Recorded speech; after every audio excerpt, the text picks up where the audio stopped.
Lalam-piarina ahafahana mampidibola aingana ny fiompiana akoho gasy.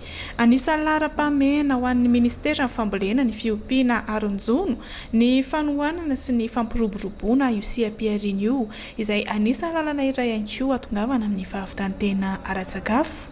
Manoloana izany dia nantanteraka atrikasa fananganana vovonana nasionaly ho an'ity lalam-piarina akoho gasy ity ny ministera ny fambolena ny fiompiana aron-jono ny 12 Desambra 2024 teny soavim-bahoaka mba hanampiana ireo mpisehatra amin'ny fandraisana anjara amin'ny fampiroboroboana, ny fampandrosoana ary ny fampaharetana ny lalam-piarina akoho gasy eto Madagasikara.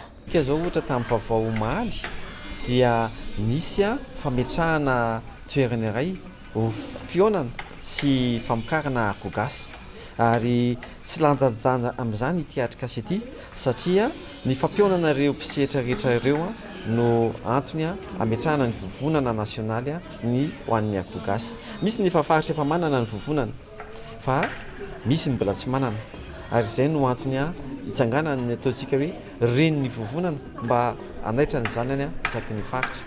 Ny tanjona amin'izany dia mba ahafahana mame ny lalam-piarina manontolo na ny hoe siam-piarina manontolo ao anatin'ny akoho gasy. Ao ny mpamokatra fitaovana, ahoana ny ahafahan'izy ireny manohana ny famokarana. Ao ny mpanao sakafo, ahoana ny ahafahan'izy ireny manohana ny famokarana. Ao ny mpiompy izay ezahana mihitsy hanaraka ny teknika ara-teknika, famokarana ara-teknika mba ampitomboana ny vokatra sy hahatsara koa ny vokatra. Ao ny mpanangona izay fafantatsika fa betsaka ihany koa amin'izay mpisehatra ahafahany mampiona ny tsena izay.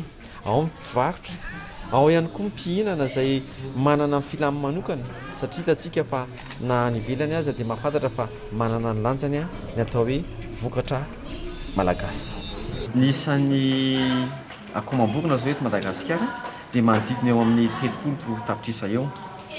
Ny 20 isan-jaton'ireo nefa akoho.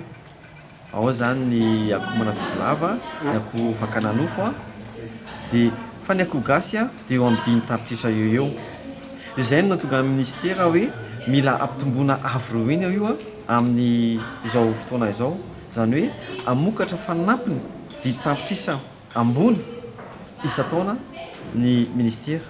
Ary izay no antony enantony vovonana tony ahafahana manamora ny fiara-miasa sy manosika ny famokarana. Ao anatin'ny fametrahana ny plateforme application eto Madagasikara moatsika dia ny komity mpikarakarana, ny komity mpanomana izay nikarakarana niaraka tamin'ny ministeran'ny agriculture sy ny élevage ary ny pêche tao anatin'izany fanomanana izany.